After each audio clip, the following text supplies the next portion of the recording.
അത് പെട്ടെന്ന് വന്ന് അവരെടുത്തു. അത് അവാർഡ് എൻ്റെ. എല്ലാവർക്കും മല്ലു ഡീപ് ഡൈവിന്റെ പുതിയൊരു വീഡിയോയിലേക്ക് സ്വാഗതം. ഏറ്റവും പുതിയ ന്യൂസ് അപ്ഡേറ്റ്സിനായി മറക്കാതെ ഈ ചാനൽ സബ്സ്ക്രൈബ് ചെയ്യുക. ആദ്യ വിവാഹത്തെക്കുറിച്ച് വെളിപ്പെടുത്തി രേണുസുധി.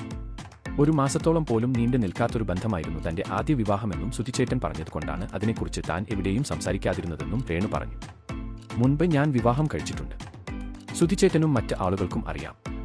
സുധിച്ചേട്ടന്റെ വാക്ക് മാനിച്ചാണ് ഞാൻ അത് പറയാതിരുന്നത്. വിനു എന്നാണ് മുൻ ഭർത്താവിന്റെ പേര്. ആൾക്ക് ഒരു കുടുംബമുണ്ട്. ആളുടെ ജീവിതത്തിലേക്ക് എന്തിനാണ് പോകുന്നത്? പെന്തകോസ് രീതിയിലുള്ള വിവാഹമായതിനാലാണ് സുധിച്ചേട്ടനാണ് ആദ്യമായി എനിക്ക് താലികെട്ടിയത് എന്ന് പറഞ്ഞത്. പെന്തകോസിൽ താലികെട്ടില്ല, ഞാനൊരു കള്ളവും പറഞ്ഞിട്ടില്ല. പല യൂട്യൂബേഴ്സും അയാളെ തേടി പോകുന്നുണ്ട്. എന്നാൽ അയാൾ യൂട്യൂബേഴ്സിനെ പറപ്പിച്ചെന്നാണ് അവരുടെ കുടുംബത്തിലെ ഒരു കോമൺ ഫ്രണ്ട് ചേച്ചി അറിയിച്ചത്. ആ ജീവിതം കഴിഞ്ഞതാണ്.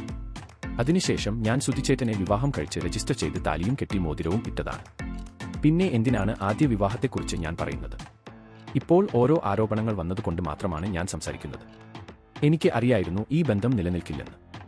ആൾക്കും അറിയാമായിരുന്നുവെന്ന് തോന്നുന്നു. സെറ്റാകത്തില്ലായിരുന്നു. പ്രായവ്യത്യാസം കുറെ ഉണ്ടായിരുന്നു. മറ്റ് പ്രശ്നങ്ങൾ ഒരുപാട് ഉണ്ടായിരുന്നു. അതിനെക്കുറിച്ചൊന്നും പറയാൻ താൽപ്പര്യപ്പെടുന്നില്ല. ആൾ നമ്മളെക്കുറിച്ച് ഒന്നും പറയുന്നില്ലല്ലോ, അതുകൊണ്ട് അദ്ദേഹത്തിന്റെ സ്വകാര്യതയെ മാനിക്കുന്നു. മാന്യനായതുകൊണ്ടാണ് അയാൾ എന്നെക്കുറിച്ച് പ്രതികരിക്കാത്തത്, രേണുസുധി പറഞ്ഞു. അപ്പോൾ ഇതുപോലത്തെ കൂടുതൽ ന്യൂസ് അപ്ഡേറ്റ്സിനായി ഈ ചാനൽ മറക്കാതെ സബ്സ്ക്രൈബ് ചെയ്യുക.